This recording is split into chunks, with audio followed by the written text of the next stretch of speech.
Gerard Martin. He's on the line. Hello, Mr Martin. Hello, Ray. You're aware of my reputation, my producers tell me, about being ripped to shreds, eh? Yes, yes. Well, stand by to be ripped to shreds in that case. I won't disappoint you. Are you aware of Velma? I know Mrs McFadden very well for many, many years. Have you driven to her farmhouse in the last month? No. Can I ask why not? Well, there was no need to. I know where she lives. And made some complaints to me. We instituted... When did she make the complaints to you? Some weeks ago. Was she crying when she spoke to you as she was just crying to me about the death of her husband in September? No. She wasn't? No, she spoke to me in company with the Mayor of Lithgow at the time at a function in Portland. Since then, we've followed it up, and only in the last week so my office have been talking to both her and the regional fella from the ambulance. So can you tell me what date you spoke to her and became aware of this matter? No, I can't. Would it be 2 weeks ago, 3 weeks ago, or 5 weeks ago? Probably 2 weeks ago, Ray. 2 weeks ago. And can you tell me what answers you've ascertained about the death of her husband on that property, having been notified about it 2 weeks ago? There have been a number. The ambulance service have investigated and have been in contact with her. The last, she was unhappy. Do you know what they said? You know what they said to her? Yes. What did they say? They believe that their response time was adequate, but what was that response time? The what was that response time? It was about. I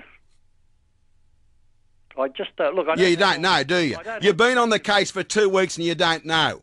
Well, Mr Hadley, can I tell you this? That the matter is under review, or we have been arranging for the senior people to go to her property and meet with her. When do you think that might be, Mr Martin? Well, she's been waiting for a fair while about the death of her husband of 54 years. Sorry, Mr Hadley, but I'll tell you this.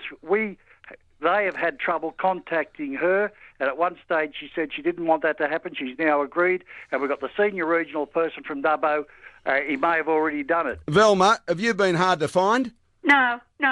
Have you heard from anyone from the ambulance service? Yes, on Monday, and that's when they told me that they didn't get lost, that they was trying to ring me to give me first aid instructions, and the operator shouldn't have told me they were lost. But you were told originally they were lost, and now they're telling you something else. Yeah, now they're telling me that's why I'm one.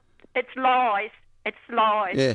Okay, Mr Martin, as local member, and be very careful what you say, because Velma's on the other line listening to you, so if you obfuscate and go down the wrong path, I'll just put her back on just to prove that you're about as useful as an ashtray on a motorbike. Now, can you tell me that 2 weeks into an investigation, you haven't had the decency to get off your fat backside, get in a car and drive out and talk to this lady about the death of her husband of 54 years? Ray, I know the lady well. Well, get off your backside and go and talk to the poor lady. You are nothing but a bully and a thug, and I'll make my arrangements with Mrs McFadden without your help. Thank you. No wonder you're the government whip. You're as weak as water. 131873 is the open line number. 2GB.com. Who's the bully and the thug? The only way we get any representation for one of your constituents, you buffhead, is by putting the pressure on you on air so people can see what a dope you are. And guess what he is? He's a member of Nathan Ree's government. I love it when he calls me a bully and a thug. Imbecile. 20 minutes to 10.